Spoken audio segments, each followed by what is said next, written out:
Bismillahirrahmanirrahim. Assalamualaikum warahmatullahi wabarakatuh. Semoga teman-teman dalam keadaan sehat selalu diberi kesehatan dan limpahan rahmat oleh Allah Subhanahu wa taala. Dan kita juga sebagai manusia jangan lupa untuk bersyukur, sekecil apapun nikmat tersebut, sekecil apapun rezeki tersebut, apakah itu berbentuk rezeki, apakah itu berbentuk musibah, ucapkan terlebih dahulu alhamdulillah. Baik, kita langsung masuk ke rekayasa fondasi, masih di sekitaran fondasi ya. Untuk pertemuan hari ini kita perlu membahas mengenai pembahasan soal yang telah di-share kemarin ya. Ini pembahasan soal dan jawaban ujian tengah semester yang telah dilaksanakan minggu sebelumnya. Nah, di sini ada 3 buah soal. Soal yang pertama yaitu hitung kapasitas daya dukung fondasi, yang kedua itu hitung dimensi lebar fondasi. Kemudian yang ketiga, hitung atau analisis penurunan yang terjadi pada fondasi tersebut. Nah, oke, baik, kita bahas soal satu persatu terlebih dahulu. Kita lihat soal nomor 1 ya. Diketahui sebuah fondasi dangkal dengan dimensi panjang L sama dengan 1,5 meter dan lebar itu 1 meter dengan kedalaman fondasi 1 meter. Jadi kita bisa gambarkan fondasi itu seperti ini. Ini ground surface ya. Jadi panjang lebarnya itu B kali L itu 1 kali 1,5 meter.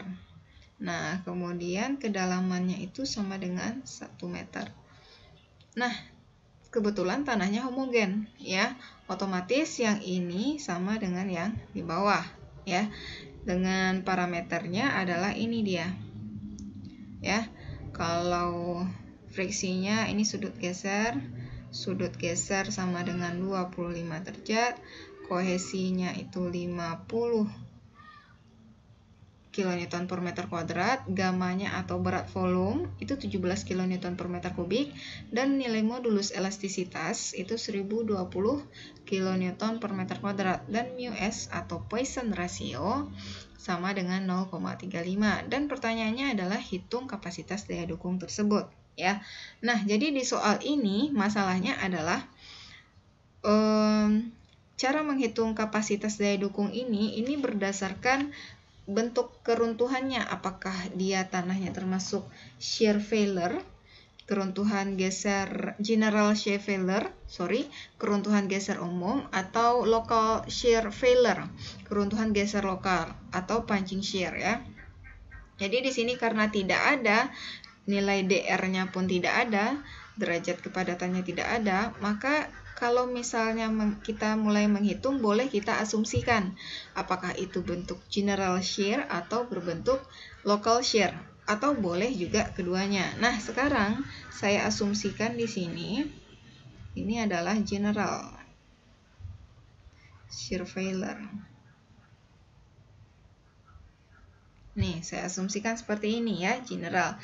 Nah, kalau general shear failure, ini rumusnya adalah untuk mencari daya dukung QU CNC tambah QNQ tambah setengah gamma BN gamma. Oke. Nah, sekarang nilai NC, NQ, N gamma itu bergantung pada nilai sudut geser. Nah, sudut geser kita itu sama dengan 25 derajat. Coba kamu lihat di tabel beraja MDAS ya. Di buku yang sudah saya share, itu coba lihat nilai NC-nya itu sama dengan 25,13, NQ-nya 12,72, dan N gamma ini adalah 8,34. Ini adalah nilai faktor daya dukung ya, Terzaghi bearing capacity factor. Jadi ada faktor daya dukung menurut Terzaghi. Nah, yang kita pakai ini Terzaghi, yang menurut Terzaghi. Ini faktor daya dukung. Nah, setelah kita dapat di sini, langsung aja kita inputkan ke rumusnya atau ke persamaannya. Nah, jadi nilai C-nya sudah diketahui 50, kemudian NC-nya sama dengan 25,13. Q-nya itu sama dengan gamma kali D ya, gamma kali DF. Jadi gammanya karena tanahnya homogen, kita nggak perlu pikir ribet, ini 17 dikali 1 meter. Dikali dengan NQ-nya 12,72. Ditambah setengah kali 17, dikali lagi lebar fondasinya. 1 meter dikali 8,34. Nah, hasilnya semuanya itu didapatkan 1542,78 kilonewton per meter kuadrat. Nah, inilah hasil dari kapasitas daya dukung fondasi ini. Nah, mudah ya. Oke. Jadi kalau misalnya kamu mengasumsikan local shear failure, itu nggak masalah, tapi rumusnya akan berbeda nantinya. Ya, ini akan berbeda, nilai C-nya akan berbeda. Juga faktor daya dukungnya juga berbeda. Nah, itu aja perbedaannya. Oke, kemudian nah, kita lanjut soal nomor 2. Ini nomor 2, ada sebuah fondasi dengan lebarnya itu tidak diketahui, itu yang harus kita cari. Kemudian Fs, data tanah juga sudah kita ketahui, Fs-nya juga sudah kita ketahui, hanya saja nilai lebar sama daya dukung itu tidak diketahui, yang mana itu yang ditanyakan pada soal ini. Oke, jadi saya buat di sini ada dua persamaan ya. Persamaan yang pertama yaitu Q sama dengan Q per B kuadrat. Ya, jadi ada di sini ada beban terpusat ya. Kemudian dibagi dengan luas areanya. Itu kita dapatkan hasil dari beban merata 450 per B kuadrat.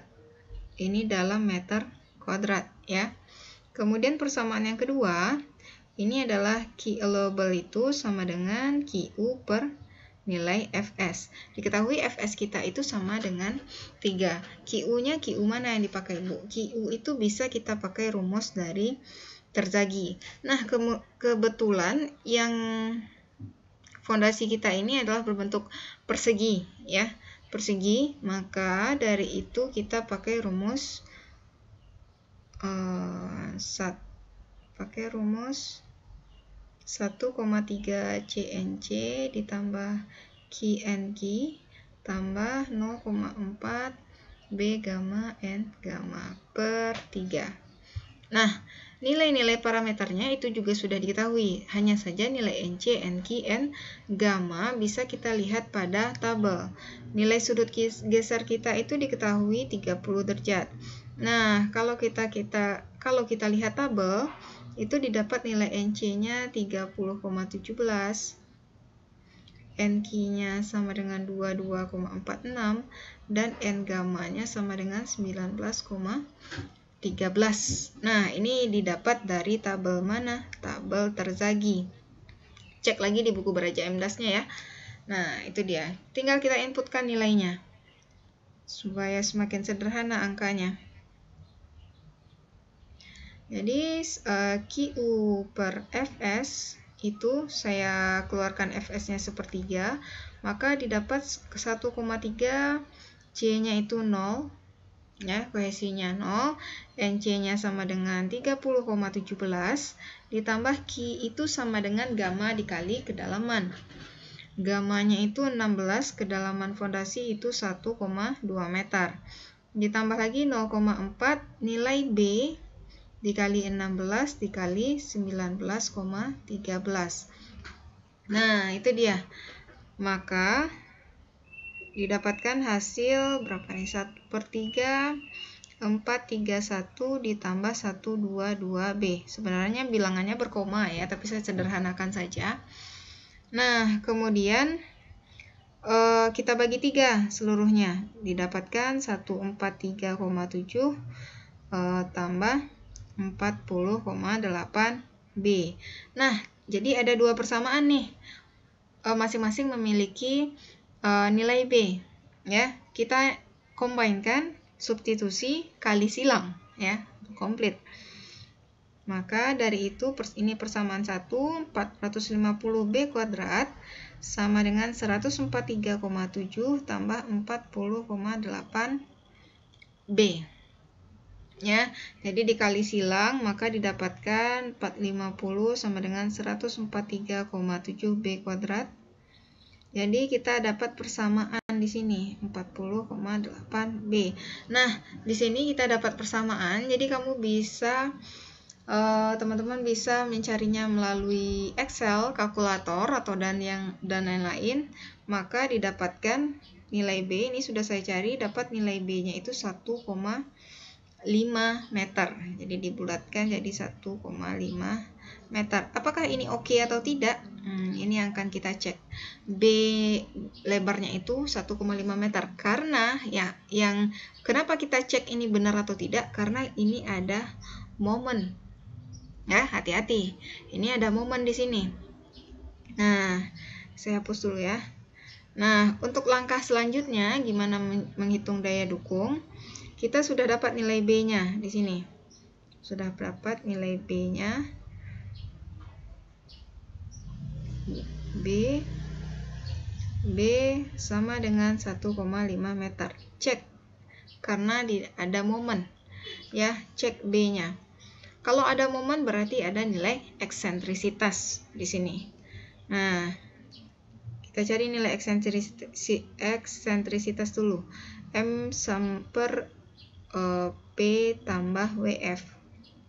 Momennya sudah diketahui 70 kN, P-nya juga sudah 450, WF-nya berat fondasi. Jadi berat fondasi kotor aja dulu ya.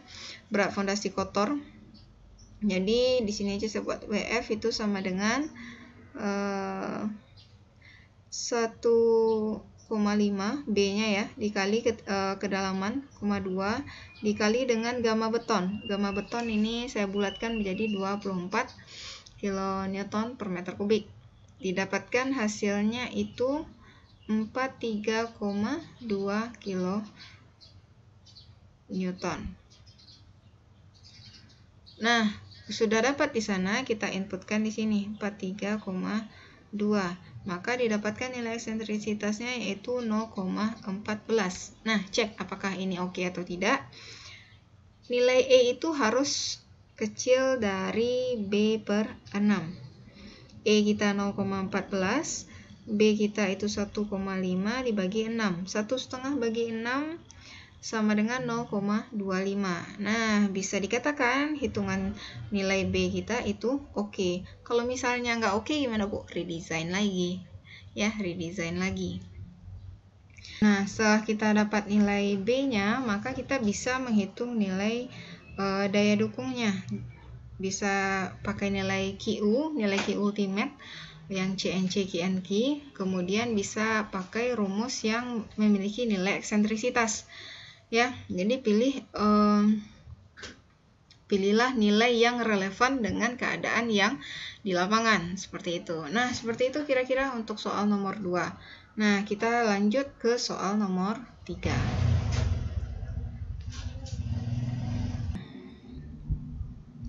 Hitung dan analisis penurunan yang terjadi pada fondasi. Nah, analisis penurunan. Di sini yang terjadi adalah penurunan. Penurunan itu kan kita bagi dua. Ada penurunan elastis, kemudian ada penurunan konsolidasi. Nah, apakah terjadi elastis di sini? Kita lihat nilainya. Karena tidak tertera apakah ini pasir dan lempung, kita lihat parameternya. Bagaimana cara cepatnya? Lihat nilai kohesinya. Jika kohesi 0, yang seperti saya katakan sebelumnya, tidak ada tarik-menarik antara si tanah, tidak ada mengikat antara si tanah, berarti otomatis dan dapat dipastikan lagi ini adalah tanahnya pasir. Ini pasir, ini juga pasir. Pada pasir terjadi penurunan elastis? Iya. Pada pasir terjadi penurunan konsolidasi? Tidak. Karena jenis tanah yang mengalami penurunan konsolidasi itu hanya jenis tanah lempung saja, ya. Jadi di sini hanya ada penurunan elastis. Oke, nah itu dia pembahasannya. Nah, rumus yang bisa kita gunakan karena penurunan elastis ini cukup banyak metodenya, rumusnya banyak, kemudian kita juga bisa pakai metode finite element, juga bisa, konvensional juga bisa. Nah, rumus yang bisa digunakan adalah rumus ini. Coba kamu cek lagi di materi saya sebelumnya. Ini adalah rumus yang digunakan pada fondasi yang berada di atas tanah pasir. Oke, kita cek satu persatu. SE atau penurunan elastis itu sama dengan Q0 alfa kali B aksen 1 kurang mu S kuadrat per ES IS kali EF, ya. Udah ada semuanya. Q0-nya ini. Kemudian alfanya itu tergantung kita tinjau yang mana, apakah berada di corner atau berada di tengah fondasi, ya. Kemudian nilai B aksennya juga, kemudian mu S-nya sudah ada, ini Poisson ratio, modulus elastisitasnya juga sudah ada, IS dan IF nanti kita cari. Nah, untuk nilai alfa di sini kita ambil titik tengah fondasi saja, ya. Untuk nilai alfa itu sama dengan 4, ya. Itu alfa 4. Berarti Q0 sama dengan 450 kN, alfanya 4, B-nya itu B per 2. Nilai B itu sama dengan nilai sebelumnya, ya, 1,5 meter yang dinilai soal nomor 2. 1,5 meter per 2. Kemudian 1 kurang mu S-nya 0,35, ES-nya itu adalah 10.000. Tinggal kita cari nilai IS dan IF saja. Nah, ini aja yang perlu kita cari. Setelah kita cari nilai IS IF, kita masukkan lagi ke rumusan ini. Oke. Kita cari dulu satu persatu. Nilai IS-nya. IS itu sama dengan rumusnya adalah ini. F1 ditambah 1 kurang 2 mu S. Mu S itu Poisson ratio, ya. Poisson ratio berarti sudah ada di soal. Ini sama dengan 0,35. Ya, saya nggak terlalu banyak bahas yang masalah penurunan karena di video sebelumnya juga sudah ada masalah ini. Ya. Nah, ini mu S-nya 0,35, tinggal dikalikan saja. Nah, yang bermasalah itu adalah F1 dan F2. Mana nilainya, Bu? F1 dan F2. Kamu cek lagi tabel. Cek lagi tabel di buku Braja Emdas, ya. Halamannya saya juga lupa ini. Braja Emdas ini yang Principle of Geotechnical Engineering.